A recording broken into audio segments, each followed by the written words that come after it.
Hey everyone, welcome back to this YouTube channel. We're going to continue our exciting journey through polar forms of complex numbers.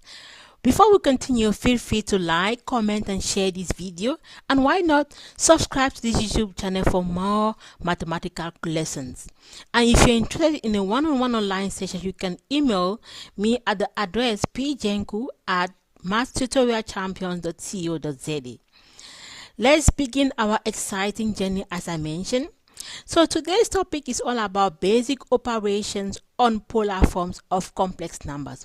What are these operations? They are simply addition, subtraction, multiplication and division. It's a real exciting journey. Believe me, if you pay attention, you are going to be so much interested in how to perform these basic operations. Let's start with addition and subtraction. Now, to show you how to perform addition and subtraction, let's consider this exercise. Here we have to calculate z accurately to 3 decimal places, given that z is given by 4 times cosine of pi over 6 plus I sine pi over 6 plus 2 times cosine of 7 pi over 3 plus I sine 7 pi over 3. Believe me, these are two complex numbers which have been added together. And as you can see, these two complex numbers are written in polar form. To really know how to add up this operation, you have to first convert each of these separate polar forms to rectangular form, and then from rectangular form you add them up, and after you add them up, the resultant you convert it to polar form. It is true it might seem a little bit very difficult at the beginning, but believe me, practice makes perfect. Practice, and once you practice, it becomes very much easy to deal with. Let's go into the solution to this exercise. As I mentioned, we're going to consider each of these separately and convert to rectangular form. So let our z1, let's consider z1 to be equals to 4 times cosine of pi over 6 plus I sine pi over 6. Remember from our previous video, I did show you how to convert this to rectangular form. What you need to do here is to use a calculator and evaluate. First, put your calculator in radians and use your calculator to evaluate cosine of pi over 6. From your calculator, you're going to see that cosine of pi over 6 is indeed the square root of 3 over 2. Plus, we're going to evaluate the value of sine of pi over 6 using a calculator. Once more, make sure calculator is in radians. So you're going to obtain a half here. Now you multiply 4 all through to obtain, you simplify this to obtain 2 root 3 plus 2i. That is this complex number in polar form. So let also our z2 be given by 2 times cosine of 7 pi over 3 plus I sine 7 pi over 3.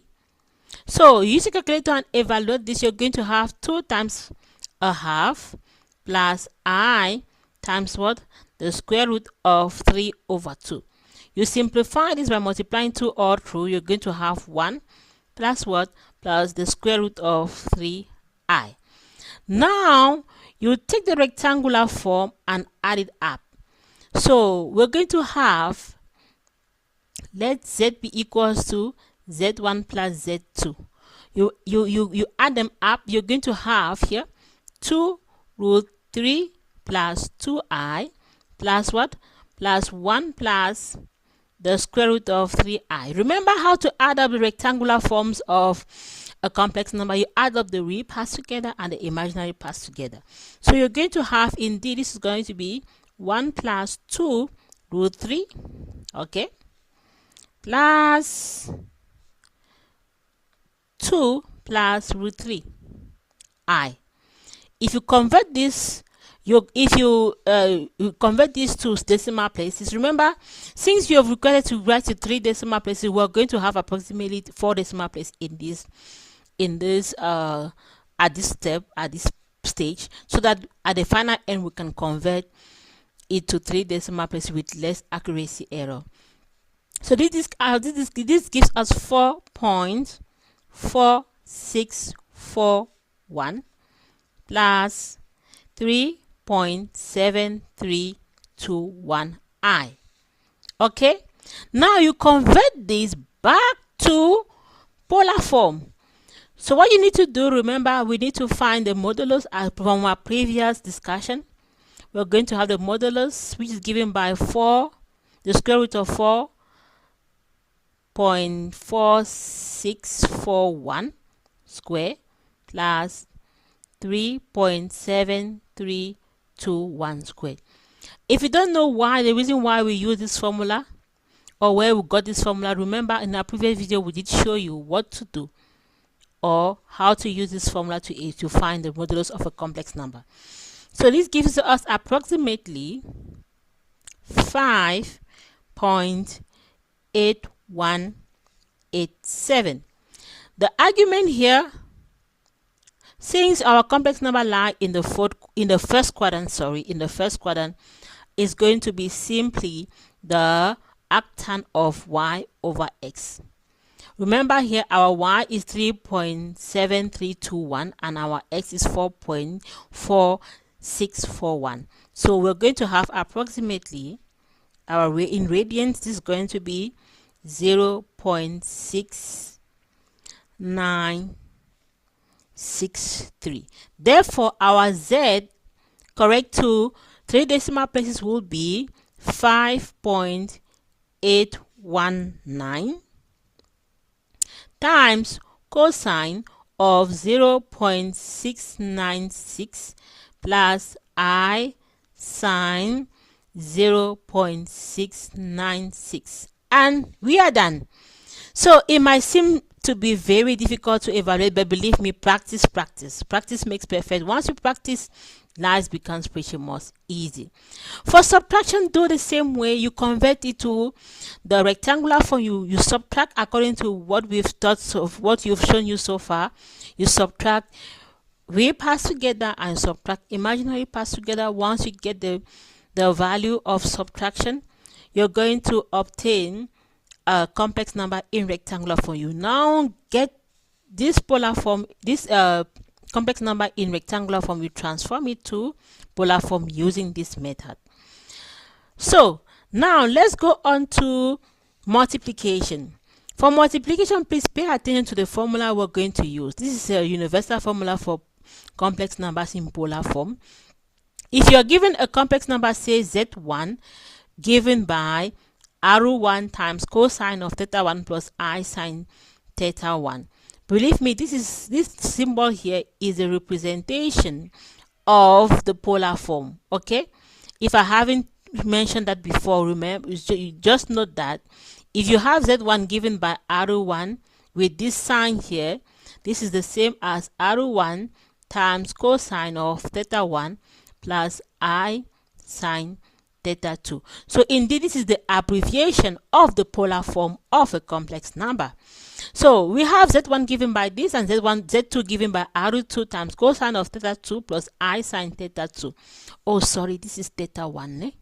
Not theta 2. Please, this is theta 1. Okay, sorry for that. Thank you. Watch out for this correction. This is indeed, I don't know what's happening with my pen. It doesn't want to erase that. Okay, so we should have theta 1 here. Good. So if you have z2 given by this, therefore the multiplication z1 by z2 is equal to r1 times r2. Now the angle here becomes theta 1 plus theta 2. Let's see how we apply this using this formula. So we want to evaluate z1 times z2. This is where the beauty of complex number comes in, the polar form of complex number. So we will simply have 6 times 4 times the cosine of pi over 5 plus pi over 7, okay, plus I sine pi over 5 plus pi over 7.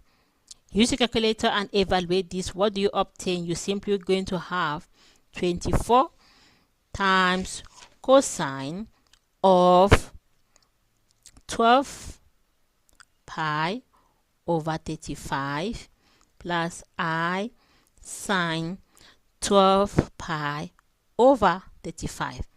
And life is pretty much beautiful with such a very good formula to use. This is very simple to do. And same applies with division. With division, we have a formula that we have to use. When you're given a complex number z1 given by r1 times cosine of theta 1 plus I sine theta 1, and z2 given by r2 times cosine of theta 2 plus I sine theta 2, the division z1 by z2 is equals to r1 divided by r2, whereby the angle is given by theta 1 minus theta 2. How do we apply this formula? Take note. Consider the complex number z1 given by 12 times cosine of pi over 3 plus I sine pi over 3, and z2 given by 4 times cosine of pi over 4 plus I sine pi over 4. How do we apply this formula? Pay attention. This is a very simple formula to use. So z1 divided by z2 is simply given by r1, which is what? 12, divided by r2, which is 4, times cosine of pi over 3 minus pi over 4, okay, plus I sine pi over 3 minus pi over 4. Okay, therefore our answer here for 12 divided by 4 is given by 3 times cosine of pi over 12. Okay, use your calculator to evaluate this, plus I sine pi over 12. As simple as that. To summarize what we studied throughout, we did show you how to evaluate the addition of complex numbers in polar form. Remember the step: first convert from polar to rectangular form, do the addition. After you do the addition in rectangular form, you now convert it back to polar form using the technique that was shown to you in the video. We did show you how to multiply. Multiplication is pretty much easy. We gave you the formula to apply. Simply apply the formula and you get the answer straightforward from the application of that formula. Same applies to division. Equally, we have a formula. Just simply put everything into the formula, simplify, and obtain the final answer in polar form. Thank you for following this video up to the end. Feel free to like, comment, share this video, and why not subscribe to this YouTube channel for more mathematical content. See you in the upcoming video.